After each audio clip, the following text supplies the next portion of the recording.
Hello friend, नमस्कार। मैं दिनेश शर्मा। लघु पाराशरी की श्रृंखला में 17वां नंबर का श्लोक प्रस्तुत है। उसका जो जिष्ट है, पंचमेश और नवमेश त्रिकोण का संबंध यदि दशमेश से हो तो राजयोगकारी होता है। ठीक है, इस पे आज चर्चा करेंगे। चलने के पहले भगवान आगे बढ़ने के पहले सभी ग्रहों को प्रणाम कर लें। ब्रह्मा मुरारी त्रिपांतकारी भानु शशि भूमि सुतो बुधुश्च गुरुश्च शुक्र शनि रवः केतव कुर्वन्ते सर्वे मम सुप्रभात। सभी ग्रहों का आशीर्वाद बना रहे। आगे बढ़ने से पहले ये मेरा मोबाइल नंबर है। कुंडली विश्लेषण के लिए संपर्क करना चाहते हो तो आपका स्वागत है। त्रिकोणाधिपयोर्मध्ये संबंधो येन केनचित् केंद्रनाथस्य बलिनो भवेद यदि सुयोगकृत। टीकाराम भट्ट ने बड़ी सरल भाषा में लिख दिया, त्रिकोण के स्वामियों में से किसी एक के साथ बलि केंद्रनाथ का दशम स्थान के स्वामी का संबंध हो तो राजयोग करता है। बलि तो दशम स्थान ही है, पहले बता चुका हूँ।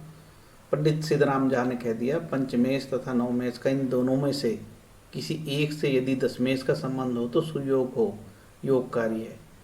आगे और सरल, यदि त्रिकोणों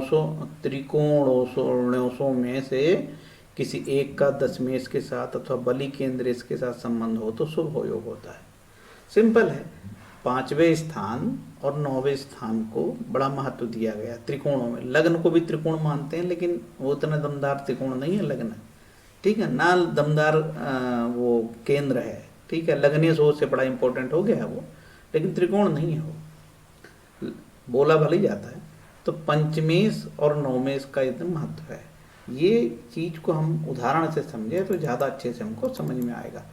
इसके पहले वाले श्लोक में मैंने आपको बता चुका हूँ कि भाई कैसे ग्रह प्रबल त्रिकोण कैसे माना जाता है, उसके विषय में हम चर्चा कर चुके हैं। कर्क लगन की कुंडली है। कर्क लगन की कुंडली में ये केंद्र हो गया, ठीक है, दूसरा ये केंद्र हो गया, तीसरा ये केंद्र हो गया, ये चौथा केंद्र हो गया। तो सबसे बली त्रिकोण कौन होगा? सबसे बली त्रिकोण होगा ये यहाँ पे कर्क लगन में मंगल। ठीक है, 10वां भाव। तो इसका बहुत महत्व हो गया। सबसे बली त्रिकोण ये हो गया। और अब त्रिकोण के बाद हम पंचमेश त्रिकोणों की बात कर लेते हैं। त्रिकोण में बली कौन होगा? त्रिकोणों में जो बली होगा वो होगा, सबसे महत्वपूर्ण है पंचम स्थान, और इससे महत्वपूर्ण है नवम स्थान। ठीक है, कर्क लगन की कुंडली में सभी जगह होगा। एक समझाने के लिए बता रहा हूँ, सभी लगनों की कुंडली में यही सिद्धांत लागू है। कंफ्यूजन नहीं होना चाहिए किसी प्रकार का। तो श्लोक नंबर 17 कहता है कि भैया यदि ये दो महत्वपूर्ण स्वामी हैं, ये पंचमेश और ये नवमेश, यदि इनका संपर्क यहाँ हो जाए दशमेश से, ठीक है, इसका संपर्क इससे हो जाए, इसका इससे हो जाए और इसका इससे हो जाए, ठीक है, तो बड़े योगकारी होगा ये। और तो और जो लघु पाराशरी है, संपूर्णानंद संस्कृत विश्वविद्यालय वाराणसी की लघु पाराशरी मध्य पाराशरी, वो तो कहती है कि यदि इनका आपस में इस प्रकार से वैतपय हो जाए, मतलब वैतपय कैसा, ऐसा वैतपय होगा, ये ऐसा वैतपय होगा, यहाँ का मालिक यहाँ आ जाए और यहाँ का मालिक यहाँ आ जाए, यहाँ का मालिक यहाँ हो जाए और यहाँ का मालिक यहाँ हो जाए। तो ये तो सबसे बली वैतपय हो गए, तो आपस में राशि परिवर्तन हो गया, बड़ा योग बन गया।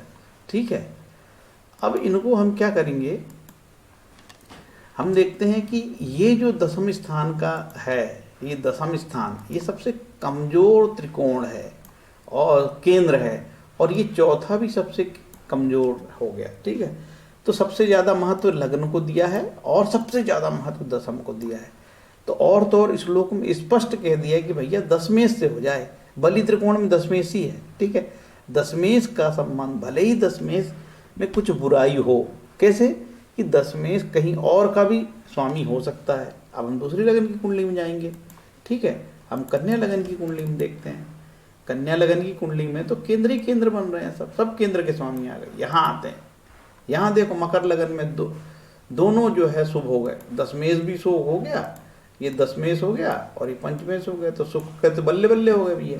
और शुक्र का कहीं संबंध बुध से हो जाए तो अरे जोरदार राजयोग हो जाएगा, बस थोड़े से नंबर कट जाएंगे यहाँ पे।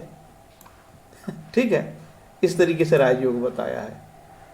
और मेष लगन की कुंडली, मेष लगन की कुंडली, अब देखो शनि यहाँ पे दशमेश हो गया, दशमेश होने से बलशाली हो गया, ठीक है, दशमेश होके बहुत बली हो गया, लेकिन भैया ये उपचय भी हो गया है, तो इसमें थोड़ा दोष लग जाता मेष लगन की कुंडली में। शनि इतना पावरफुल नहीं होता मेष लगन की कुंडली में, ये सूत्र और इसका कहीं योग हो जाए इसके साथ, गुरु के साथ, ठीक है, इसका गुरु के साथ योग हो गया है, तो ये बहुत बेहतर योग नहीं बताया भाई इसको, क्योंकि गुरु भी यहाँ पे 12वें का मालिक हो गया है, ठीक है, गुरु यहाँ 12वें का मालिक हो गया है। तो ये यहाँ पे सिद्धांत, ये 17वां श्लोक मेष लगन की कुंडली में थोड़ा लड़खड़ाता है, ठीक है, कि भैया आपने तो बोल दिया कि दशमेश बहुत पावरफुल है, ये तो उपचय भी है मेरे भाई, और सबसे बली उपचय है, उपचय होकर सबसे बली उपचय है, लेकिन ये दशमेश है, दशमेश होने से पावरफुल हो गया, केंद्र का दोष भी नहीं लगता शनि को,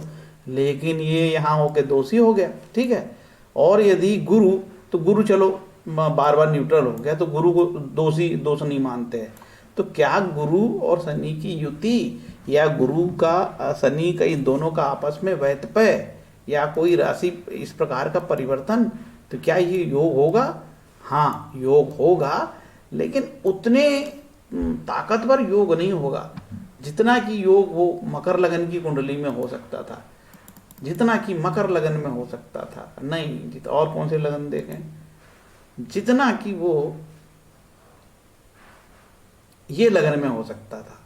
हालांकि यहाँ पे भी गुरु षष्ठेश होने से थोड़ा सा दोषी हो गया है इस तरीके से, फिर भी ये कहा है कि जो केंद्र का मालिक होता है, दशम केंद्र का मालिक होता है, वो ताकतवर हो जाता है, ऐसा समझा दिया है, ठीक है।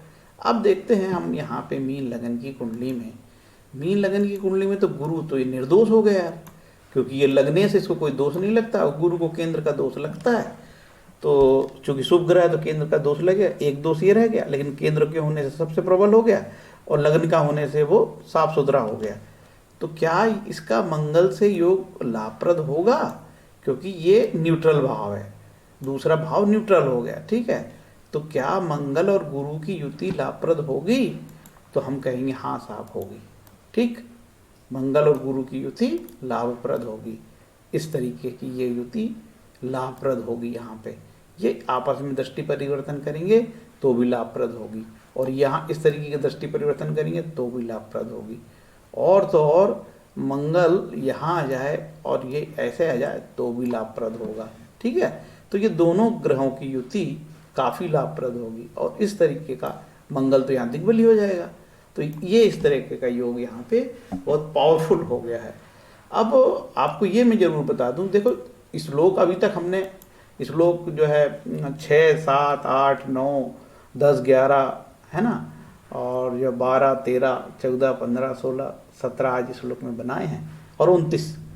तो जब तक आप पूरे श्लोकों को आपस में कनेक्शन है इसका, ठीक है, केवल आप ये नहीं कि मैं 17वें नंबर श्लोक पढ़ के ही पूरे लघु पारेशरी समझ लूँगा, बिल्कुल नहीं है, ये सारे के सारे योग आपस में जुड़े हुए हैं, तो आपको लगातार जो है पढ़ना पड़ेगा और समझना पड़ेगा, तो लघु पारेशरी समझ आएगी। लघु पारेशरी एक बार आपने समझ लिया तो फिर आपको ना कोई कहीं पे भी, भले बिस्तर में भी सोए हो और टेबा घुमा के याद कर लोगे तो समझ में आ जाएगा क्या आ रही है। मेष लगन में, अरे कर्क लगन में तो शनि अष्टमेश और मारक भी, अरे भैया ये तो बहुत खतरनाक है, अरे कर्क लगन में बुध तो यहाँ का मालिक है, बार बार तो न्यूट्रल हो गया, ये उपचय हो गया, बुध बहुत खराब है, ऐसे समझ लोगे आप। जब समझ जाओगे तो फिर आप अंधाधुंध नहीं बात करोगे, फिर आपको कुंडली देखना पड़ेगा आगे, यार इसकी दशा तो बहुत खराब चल रही है, अंतर दशा में चलते हैं, ठीक है। लेकिन लघु पारेशरी बोलती है कि कई बार पाप ग्रह भी शुभ ग्रहों के संगत में आके अच्छे फल देने लगते हैं। उनकी आगे के जो श्लोक आएंगे अब 18 के बाद से, ये दशा फल अध्याय का फलित बता रहे हैं मिश्रोत्री का। अब ये श्लोक तो इनकी भाषा जटिल होते जाएगी और टफ होते जाएगी, ठीक है। तो जब आपके पास कुंडली आती है तो इसको इस तरीके से एस्ट्रोलॉजर को समझना पड़ेगा इत्मीनान से, यार इसकी ये दशा चल रही है, इसमें कौन सा लघु पराशरी का कौन सा सिद्धांत अप्लाई होगा, देखो 42 में से कौन सा अप्लाई होगा, और एक डायरी में नोट डाउन करके रखो उसका डेटा। तो आप भविष्य में कुछ अच्छा रिसर्च करोगे, जब आप बोलोगे तो ठोस बजा के बोलोगे और आपकी बात में दम होगी। तो ज्योतिष रिसर्च और अनुसंधान का काम है, और बिना मेहनत के कोई व्यक्ति ज्योतिषी नहीं बन सकता। ग्रहों के आशीर्वाद से गुरु बहुत अच्छा होना चाहिए। रात को मैं के.एन. राव साहब को पढ़ रहा था, के.एन. राव साहब कहते हैं कि गुरु बहुत जरूरी है कि अच्छा एस्ट्रोलॉजर बनने के लिए क्यों कि गुरु वेदांग का कारण है, वेदांत का कारण है, ठीक है। वेदांग के 6 अंगों में से ज्योतिष एक अंग है। यदि गुरु अच्छा होगा तो वो एस्ट्रोलॉजर ईमानदार एस्ट्रोलॉजर बनेगा। दूसरा है बुध, बुध भी बहुत अच्छा होना चाहिए। तीसरी बात बताई उनने कि भैया द्वितीय स्थान का मालिक, वाणी का मालिक, वो भी अच्छा होना चाहिए। ये तीनों का कॉम्बिनेशन होगा तो फिर वो ज्योतिषी अच्छा ईमानदार बनेगा, फलित भी अच्छे आएंगे और उसकी मान सम्मान और रेपुटेशन भी बढ़ेगी। देखिए जो व्यक्ति ईमानदार है ना, हो सकता है कि थोड़ा पैसा उसके पास हो, लेकिन उसकी रेपुटेशन, समाज में जो इज्जत है बहुत ज़्यादा होती है। और कई बार इज्जत जो है इतनी पावरफुल हो जाती है, इसकी वैल्यू, कि करोड़पति भी फिर देखते रह जाता है। तो वही चीज़ है कि आपका गुरु बुध और वाणी स्थान का मालिक ये अच्छा होना चाहिए अच्छे एस्ट्रोलॉजर बनने के लिए। किन्हीं कारणों से हम में से कोई वीडियो देखता है, बनाता है, या हमारा नहीं है, गुरु नीच का है, या बुध हमारा नीच का है, या धन भाव का वाणी का मालिक खराब है, तो क्या हम एस्ट्रोलॉजी नहीं कर पाएंगे? नहीं। हमको ये सूत्र पता हो गया ना कि गुरु हमारा खराब है, तो हम उसको गुरु को प्रबल बनाने के लिए सत्य बोलेंगे, बुध को प्रबल बनाने के लिए हम सत्यता की बात करेंगे, कोई अनर्गल बात नहीं करेंगे। हमारे वाणी स्थान का स्वामी नीच है तो हम झूठ नहीं बोलेंगे। देखिए सारे ग्रह नीच होने के बाद भी शुभ फल देने लगेंगे। आप उनके कारकत्व के अनुरूप हो जाओ ना। यदि गुरु आपका नीच का है, नीच का गुरु है, तो गुरु के शुभ कारकत्व क्या है कि सत्य बोलना। तो आपका यदि गुरु नीच का है और आप भी लगातार सत्य बोलते हो और सत्य पे लड़ते हो, तो आपका नीच का गुरु उच्च का फल देने लगेगा। ये लिखित मेरा लिख के रख लो भाई। इस तरीके से ग्रह सुधारे जाते हैं। बाजार में कोई बोले कि मैं तुम्हारा ग्रह सुधार दूंगा, तो वो क्या ग्रह सुधारेगा आपकी? यार इतने पैसे लगेंगे, मैं ग्रह सुधार दूंगा तुम्हारा? बाई बर्थ आपको जो ग्रह नीच का मिल गया उसको दुनिया कोई आदमी है सुधार देगा? सर्वधर्म परित्याज्यम मामेकम शरणम व्रज। सभी धर्मों को त्याग कर, मतलब सभी धर्मों कर्तव्यों को त्याग कर भगवान कृष्ण बोलते हैं कि मेरी शरण में आ जा। और तो और भगवान कहते हैं कि भैया देखो 1861 में कहते हैं कि सब मानव यंत्र रूपी चलते हैं और आरूढ़ होकर उसमें भगवान उसमें ड्राइवर के रूप में रहता है। ठीक है, 1861 पढ़ो। और उस मानव को भगवान चलाते हैं मानव के सत्व रज तम गुण के अनुरूप, उनके स्वभाव के अनुसार। ठीक है, इसलिए हमको ईश्वर की शरण में जाना चाहिए। ज्योतिष सीख रहे हैं, यदि हम 9 ग्रहों की प्रार्थना नहीं करी, हमने थोड़ी ईश्वरीय प्रार्थना नहीं करी, तो हम ज्योतिष सीखना नहीं चाहिए।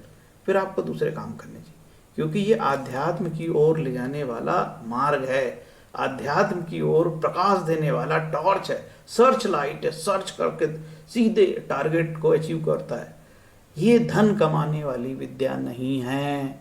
यदि कोई धन कमाने की लालसा से आता है इसमें, तो उसको सावधान हो जाना चाहिए। ये विद्या धन नहीं देगी, ठीक है, ये ईश्वरी आशीर्वाद देगी, आध्यात्मिकता की ओर ले जाएगी, आपको मोक्ष के मार्ग तय करेगी। इस तरीके से बोल के मैं अपनी वाणी को विराम देता हूँ। उम्मीद है कि आपको ये श्रृंखला अच्छी लगती होगी। भाषा मेरी थोड़ी सरल है और कभी कभी कटु बोल देता हूँ मैं, क्योंकि हम लोग सब पेट के पालन के लिए काम कर रहे हैं। गीता कहती है शरीर यात्रा के लिए हमको कुछ ना कुछ कर्म करना पड़ेगा, और जब हम कर्म करने जाते हैं तो कई चीजें हमसे नियम विरुद्ध होने लगती है। सब लगता है कि कहाँ गीता कुछ बोलती है, हम काम कुछ और करते हैं, हमारे काम में तो सत्य बोला नहीं है। उनका भी बोला है भगवान ने गीता ने कि भैया कर्म तो करना ही पड़ेगा आपको। ठीक है, कोशिश करो कि इसमें ईमानदार बने रहो, लेकिन पेट पालन के लिए कर्म तो करना ही पड़ेगा। हरे कृष्ण।